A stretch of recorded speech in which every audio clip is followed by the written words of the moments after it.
Anda harus mencari simpulnya. Hidup ini seperti benang ruwet, saudara.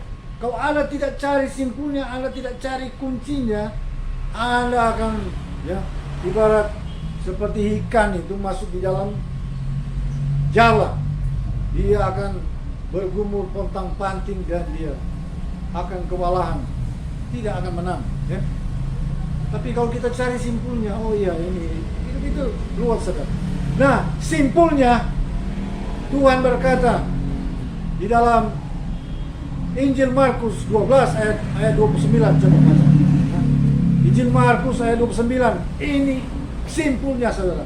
Kalau Anda sudah masuk di sini, Anda sudah ikut track ini, pasti hidupmu akan bagus, pasti hidupmu berhasil, pasti sukses di dunia sampai akhirat. Ya, coba baca ini. Markus. Ya. 29. Markus 12 ayat 29. 12 ayat 29. Firman Tuhan. Ya. Jawab Yesua, hukum yang terutama ialah Hukum yang terutama. Nah, ini dah. dengarlah, Ini simpulnya. hai orang Israel. Hai Israel, Israel umat Tuhan juga saat ini. Kamu semua adalah umat Tuhan. Kamu adalah Israel rohani. Tuhan Yahweh kita, Tuhan itu esa. Dia katakan Tuhan kita itu cuma satu. Ini Yesua, juru selamat Tuhan. Dia bilang Tuhan kita cuma esa, satu. Kalau ada orang kritis dia langsung pikir, no siapa? Tuhan Yesua adalah Tuhan. Karena dia adalah Yahweh yang berlembaga menjadi daging, ya, menjadi anak, menjadi rasul, nabi, guru, imam, menjadi segala-galanya, menjadi pahlawan, menjadi juru selamat, ya. Iya betul, anak tuh anak manusia, dia katakan dia ini anak manusia. Dia juga anak Elohim Maha Tinggi, tapi sebenarnya pribadinya adalah bagian dari pribadi Yahweh. Jadi dia katakan, dengar hai Israel, Yahweh Elohim kita sebagai perantara, sebagai guru, sebagai nabi, dia bicara Tuhan kita Esa. Betul, dia katakan Esa, satu, tidak dua, tidak ada tiga. Ajaran Tuhan tiga tidak benar, ya. Tuhan itu satu adanya. Seperti roh, jiwa, tubuh kita adalah satu, amin. Ya, jadi matematikanya bukan satu tambah satu, salah. Satu tambah satu, itu Anda dapat tiga. Satu kali satu. Amin? Satu. Katanya, jiwamu dengan engkau, dengan tubuhmu, dengan rohmu. Apakah tiga pribadi? Satu. Oke, jadi apa tadi? Dengan Israel, Yahweh Elohim kita Esa. Amin. Yahweh Tuhan itu esa. Terus Kasihilah Yahweh Elohimmu dengan segenap hatimu. Kasihilah, ini dia punya simpul saudara. Kalau Anda masuk di sini, itulah jalan. Hidupmu akan jadi bagus. Kasihlah Yahweh Elohimmu dengan apa? Jiwamu, Segenap jiwa, dengan segenap akal budimu, dengan segenap akal budi, dan dengan segenap kekuatan. dengan segenap kekuatan. Jadi ini simpul saudara. Seluruh umat manusia, kalau dia masuk di sini, hidup ini ibarat benang yang ruwet. Anda terpontang-panting, Anda terjerang, Anda terpanting dengan masalah. Ketika Anda menemukan simpul ini, hidup Anda akan jadi bagus. Amin. Jaminan keselamatan itu pasti. Ya, kekuatan paling dasar di dalam dunia ini adalah kasih. Nah, Tuhan katakan, hai umat Tuhan, dengar semua orang yang percaya, yang mau percaya. Kasihilah Tuhanmu dengan segenap hatimu, segenap jiwamu, segenap akal budi dan kekuatanmu, dengan seluruh eksistensi, dengan seluruh waktu hidupmu. Kasihilah Tuhan. Pasti engkau tidak akan susah. Betul. Pasti akan menjadi kau lebih dari pemenang. Ya. Saudara, hidup ini tabur tuai. Kalau Anda menyenangkan manusia, pasti engkau kecewa. Ya. Sedangkan kita menyenangkan anak, ya, menyenangkan istri, menyenangkan suami, menyenangkan saudara, kakak beradik dan lain sebagainya, banyak kali kecewa, iya toh? Tapi kalau kita mengasihi Tuhan, ya, tidak mungkin kecewa. Itulah yang terbaik. Amen. Itulah hukum yang terutama dan yang pertama. Dan yang paling berkuasa di alam semesta ini adalah kasih, adalah cinta. Bukan cinta asmara. Cinta asmara kalau Anda so tua jadi jelek, apalagi suami-suami yang jauh Tuhan, dia lupa. Nah, so itu cari yang takut Tuhan. Kalau takut Tuhan dia berpikiran itu, biar so tua dia tetap mengasihi, ya? Karena dia biasa mengasihi Tuhan. Amin. Nah, itu jangan salah pilih. Salah pilih menderita seumur hidup. Kalau Anda pilihan Anda benar, baik, Anda sudah bawa sama Tuhan, pasti Anda tidak akan kecewa. Amin. Nah, kasih dalam Tuhan, jaminan keberhasilan hidup ini adalah cinta. Bukan cinta asmara pada lawan jenis. Meskipun begitu, cinta asmara ada kekuatan. Bayangkan itu di Taj Mahal itu, sebagai tanda cinta dari seorang raja. Dia membuat suatu istana sangat indah, sangat luar biasa, sebagai lambang cintanya kepada istrinya. Padahal cinta itu cinta yang tidak kekal. Tapi cinta yang paling hebat adalah kita mencintai Tuhan. Amin. Kenapa saudara Anda mencintai Tuhan? Saudara tahu alasannya apa? Hah? Alasannya tidak terhitung. Saudara hirup udara ini saja, ya. Ini Tuhan punya sebenarnya. Semuanya kita ini datang di dunia modal dengkul 0 Anda mau hitung kebaikan Tuhan, Anda punya akal yang bisa cerdas, ya. Itu Tuhan punya. Amin. Kesehatanmu, engkau punya penampilan yang good looking lah. Menurut saya, rata-rata manusia itu baik. Boleh kata sempurna. Cuma banyak manusia tidak puas.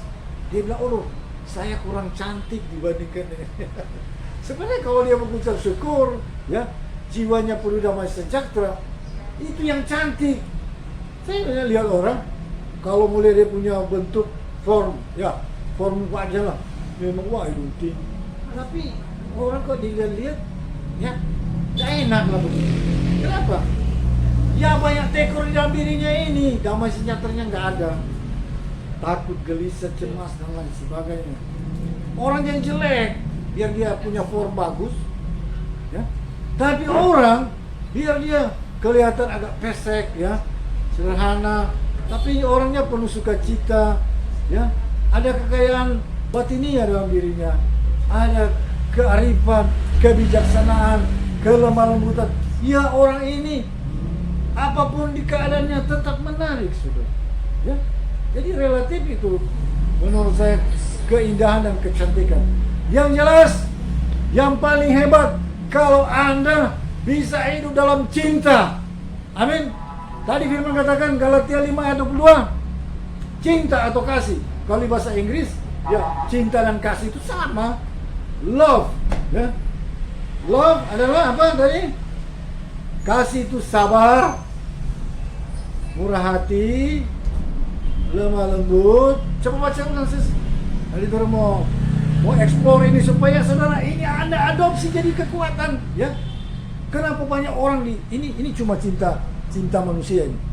Karena mencintai istri, kan yang mencintai anak. Seorang bisa berjuang apa saja dia mau lakukan. Cuma jangan sampai yang melanggar hukum, ya. Anda bisa masuk penjara tuh, atau Anda melanggar hukum Tuhan, ya. Orang rela berjuang dan segala pengorbanan dia karena dia cintanya kepada rumah tangganya, karena anaknya, karena suaminya, begitulah. Karena dia berjuang untuk orang yang dikasihi. Tapi yang kita akan belajar ini kekuatan yang lebih hebat dari itu, ya. Yaitu cinta Tuhan. Anda kalau mau hidup yang terbaik, Anda tabur yang terbaik. Taburan yang terbaik adalah mengasihi Tuhan. Kalau Anda mengasihi Tuhan, Tuhan pasti mengasihi. Ya. Dulu saya tidak paham kasih Tuhan. Kenapa? Apakah Tuhan mau layak dikasihi? Saudara tahu, kita orang percaya tebusan darah Yesus. Tuhan telah datang. Dia di surga disembah-sembah. Seluruh alam ini, semua malaikat, semua serang iblis kedatang sama dia, tersungkur dia. Ya. Kenapa? Tuhan itu terhormat. tapi dia rela jadi manusia. Dia jadi daging, dia mengalami derita, dia berpuasa, bayar harga 40 hari 40 malam, bukan cuma satu kali dia berpuasa. Dia bayar harganya itu. Akhirnya sampai dia puncaknya mau disalib, dia dinista, diludahi, dipukul saudara. Sebenarnya kalau dia melawan, dia cuma mau pandang mata, dia bisa bakar itu orang. Kalau dia mau pakai, dia punya ketuhanan. Tapi dia rela seperti domba, karena dia harus bayar harga. Betapa sakit, betapa menderita, hina yang dia tanggung. Tekanan begitu luar biasa. Bayar harga supaya dia bisa menebus kita. Nah, itu cuma salah satu sebenarnya. Saudara tahu, setiap hari Anda menikmati kasihnya, nafas yang Anda punya, kecerdasan yang Anda punya eksistensi tubuh, Tuhan punya semua itu. Anda modal nol. Karena itu, karena banyak orang tidak tahu berterima kasih, maka mereka akan berakhir di neraka. Itu sudah pantas. Mereka akan meraung-raung. Saya baca tentang kesaksian neraka itu sudah begitu banyak. Saudara, jangan sampai kita akan menjadi manusia sangat bodoh kalau kita tidak mengambil sikap dan kita akan berakhir di neraka. Banyak orang sesat bilang, oh biar dia masuk neraka, jiwa yang tanggung kuat. Dia tidak tahu ya, jiwa itu dia dirinya paling dalam. Orang di neraka itu, saya baca kesaksian orang masuk neraka itu dia punya kesadaran dan perasaannya sangat tajam, sangat kuat lebih daripada sekarang. Jadi itu penderitaan. Bukan kalau orang di sini kan sakit gigi paling teriak gini, aduh, ya paling tinggi baju itu, misal itu sakit loh. Tapi di neraka ribuan kali dari memang manusia teriak-teriak sampai giginya gemeretak, ya sakit luar biasa. Dan itu bukan sama satu hari. Ada yang hebat, pernah lihat waktu dia di SMP, Tuhan tak lihat. Yudas dari zaman dia mati sampai sekarang di sana. Pontius Pilatus, Raja Saul ada di sana. Raja Saul itu dia jahat. Dia hendak membunuh Daud yang Tuhan urapi untuk menjadi raja. Itu sangat jahat. Dia ada di neraka. Dan banyak beribu-ribu orang, jutaan. Jadi menurut saya, kalau bagi saya ini bagi saya bagi sekian saja. Saya dulu berpikir-pikir bagaimana hidup ini Tuhan. Saya cuma ambil kesimpulan, biar saya di dunia ini banyak pergumulan, banyak penderitaan. Yang penting saya happy ending. Amin. Daripada orang di dunia enjoy semua ada, tapi di neraka sampai kekal, teriak, siksa. Saya pernah merasa neraka saya. Itu cuma setitik ya saya pernah rasakan waktu tsunami di Aceh itu. Ya, waktu tsunami di Aceh, kemudian di Nias, gempa. Waktu kejadian gempa di Nias, saya bersungguh di dalam hati, tidak ada orang tahu. Tuhan, kalau saya tahu mau ikut Tuhan model gini, harus hadapi ini. Saya tahu-tahu tidak mau. Lebih baik saya hidup ikut versi saya lah. Itu persungguhan di dalam hati, saudara. Ya, tidak ada orang yang tahu, tidak mungkin orang tahu. Karena saya tetap senyum-senyum Tuhan. Ya, gitu. Tiba-tiba saya masuk di kamar mandi, kemudian itu sakit itu. Dia mulai dari pusar sini, dia merayap seluruh tubuh. Saya ini kuat tahan sakit loh, sakit macam-macam boleh. Tapi waktu itu memang tidak sanggup, memang siksa. Sakit 1000 macam sakit, gabungan dari sakit, nyeri, sakit, pusing. Saudara, tidak mungkin manusia tahan. Langsung bruk. Saya langsung rebah seperti kain basah, ya, karung basah, bruk. Langsung coba, siksa, teriak saja nggak bisa keluar suara, tidak bisa keluar suara. Memang siksa luar biasa. Saya bilang, waduh Tuhan, ini sebagian dari neraka ini saya sudah rasa ini siksa ini. Saya tidak mau. Oh Tuhan, apa salah saya? Saya pikir begitu. Ya.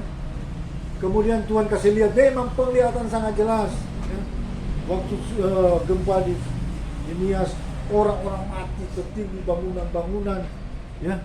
Kemudian Tuhan kasih lihat ada orang Kristen, orang Cina, ya. Satu keluarga memang tertimpa rumahnya ada 2-3 tingkat rubuh, hancur, dan mereka tertimbun di dalam.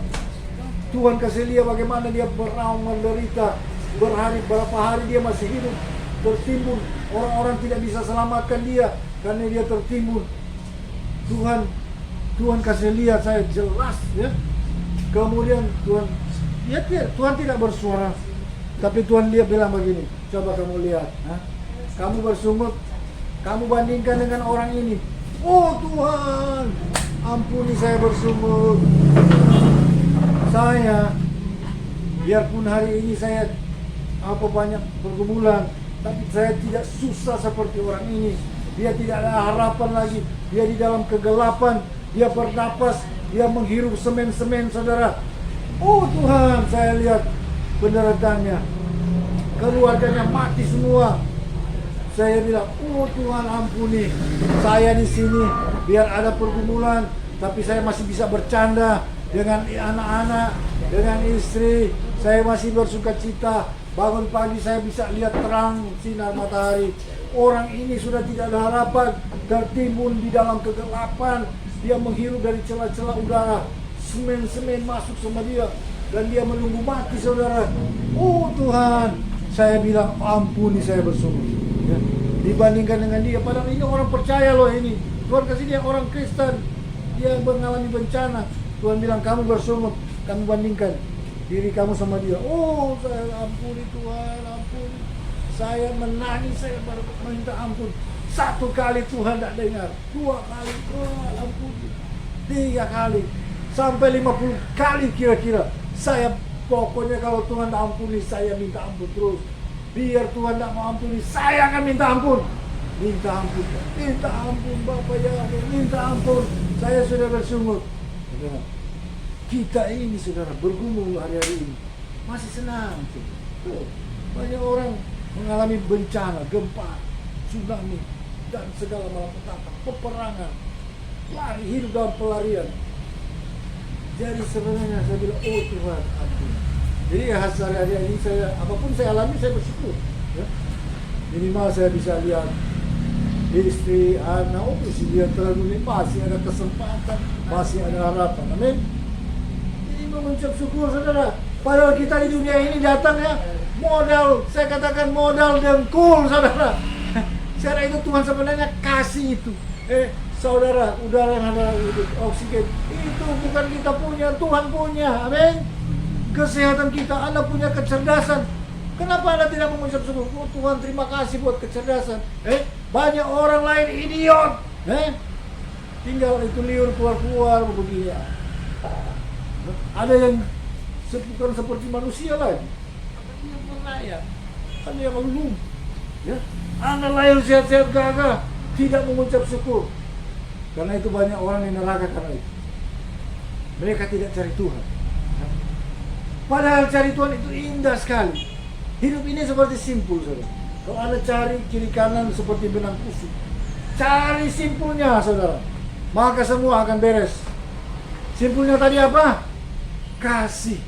Kekuatan paling hebat di dunia ini kasih, ya. Kasih itu saudara, tadi apa? Sukacita, damai sejahtera, kesabaran, kebaikan, kemurahan hati, ya, dan penguasaan diri.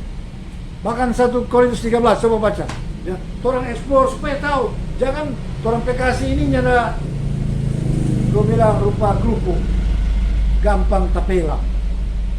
Orang Manado bilang tasontong kacili tapela besar. Ini celaka. 1 Korintus ini nyana kuat dari ini, ya. 13 ayat tentang kasih itu, iya. ya. Sekalipun aku dapat berkata-kata dengan semua Ingat. bahasa Oh, manusia bahasa roh, dan bahasa manusia. malaikat, Semua bahasa malaikat, bahasa manusia, dia tahu itu hebat.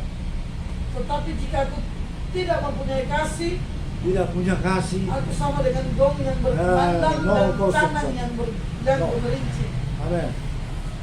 Sekalipun aku mempunyai karunia untuk bernubuat dan aku Bernubuat, mengetahui segala mujizat rahasia dan lain sebagainya. Ya. dan memiliki seluruh pengetahuan dan Oh, segala hafal seluruh firman. sempurna, Ya. Hebat untuk Anda. memindahkan gunung. Bahkan punya iman bisa memindahkan gunung loh. Tetapi jika aku tidak mempunyai kasih, aku sama sekali tidak berguna. Kalau tidak punya kasih kepada Tuhan, ya itu yang terutama, bukan kasih pada pacar. Pacar itu sering mengecewakan malah. Apalagi pacar nggak tahu Tuhan, tunggu waktunya nanti kecewa. Ya. Ayo cari yang tahu takut Tuhan, yang setia. Nah, kalau tidak punya kasih, nol besar, ya. Tapi Anda kalau punya kasih, Anda lebih dari pemenang. Jadi hidup ini saudara mengasihi Tuhan, mengasihi Tuhan. Ya. Kasihlah Tuhanmu. Ya firman tadi katakan, ya, Markus 12 ayat 29, kasihlah Tuhanmu dengan segenap hatimu, segenap jiwamu, segenap kekuatanmu, seluruh waktumu, seluruh yang ada dalam dirimu. Mengasihi Tuhan. Ya, itu sebenarnya. Engkau pasti tidak kecewa. Karena hidup ini sebenarnya simpel, tidak rumit, saudara. Apa yang kau tabur, itulah yang akan engkau tuai. Kalau engkau mengasihi Tuhan, engkau selalu menyenangkan hati Tuhan, engkau akan berbahagia, bahkan lebih berbahagia. Engkau akan lebih dari pemenang. Iya, saudara. Hidup ini, saudara, untuk kita semua. Baik yang sudah lama jadi orang Kristen juga, yang sudah lama percaya, tapi tidak kuat. Jadi hidup ini saudara, untuk Anda kuat, ya. Anda kuat, Anda harus ibarat bumbu, itu semua mesti ada. Kasih itu sabar. Coba terus baca. Apa itu kasih sebenarnya? Ya.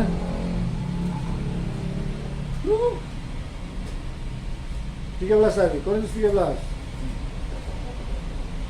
Ayat yang ke Kasih adalah kasih itu sabar, sabar, kasih itu murah hati. murah hati. Dengar dulu ya. Ini ayatnya betul. Ya coba dengar. Kau tetapnya tidak sabar. Manusia itu apapun dia harus sabar. Ya. Dia tidak cemburu, Kasih itu murah hati, dia tidak tidak cemburu. dia tidak membanggakan diri dan tidak sombong. Kasih itu percaya, percaya. Tidak pernah cemburu. Kalau dia ada suatu pikiran apa, khawatir, dia langsung berdoa, Tuhan, pagari suami saya, istri saya, api kemuliaan, sungguh-sungguh. Jadi sehingga suaminya macam-macam. Karena ini kalau istri berdoa sedemikian rupa, ya, atau suami berdoa sedemikian rupa, itu pikirannya dilindungi. Kalau ada roh najis mau, kenapa dia luntur, ya? Jadi ada alasan sebenarnya. Tidak ada alasan orang percaya itu untuk cemburu, apalagi iri sama orang lain. Tidak boleh, haram itu. Kalau di dalam hatimu ada iri, ada cemburu, itu celah. Iblis bisa masuk. Amin. Tidak boleh ada itu, haram itu. Saya itu cemburu, saya berdoa.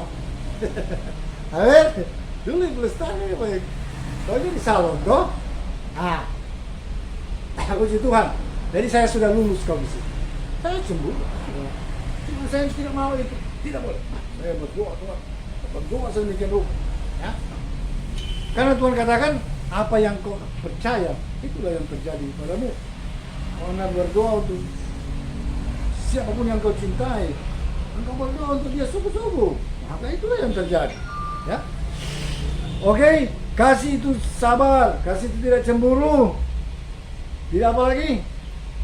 Dia tidak melakukan hal yang tidak sopan. Oh, kasih itu sopan, gentleman. Dia tidak mencari keuntungan diri sendiri. Tidak egois. Ya, selalu dia mengutamakan Tuhan. Dia tidak pemarah Tidak pemarah. dan tidak menyimpan kesalahan orang lain. Ingat, kalau masih pemarah berarti itu orang masih dikoreksi ya. Kasih itu tidak gampang dia jaga marah, tapi dia panjang sabar ya. Murah hati buat terus apa? Tidak egois terus. Dia tidak bersuka cita. Tidak bersuka cita karena ketidakadilan, tapi karena kebenaran. Dia Jadi, menutupi segala sesuatu, ah, percaya segala sesuatu, mengharapkan segala oh sesuatu, haleluya, dahsyat tuh. sabar menanggung segala sesuatu. Saudara, kalau Anda sebenarnya bisa menghayati ini, Anda itu sangat kuat. Sangat kuat, sangat kuat ya. Kalau Anda kasih itu tidak bersukacita karena ketidakadilan. Dia bersukacita karena keadilan. Kalau dia mendapatkan upah yang dia memang dia hasil kerja, itu dia syukur. Tapi kalau dia mendapat orang berkat, kemudian dia yang ambil alih, itu sebenarnya haram. Boleh. Dia tidak akan bersyukur. Artinya orang kasih itu orang adil. Amin. Adil dia. Saya dapatkan ini karena perjuangan saya. Jangan orang punya kalau dia serobot. Dia suka cita, oh puji Tuhan. Karena orang PH, itu orang tidak berjiwa adil bukan kasih. Ya.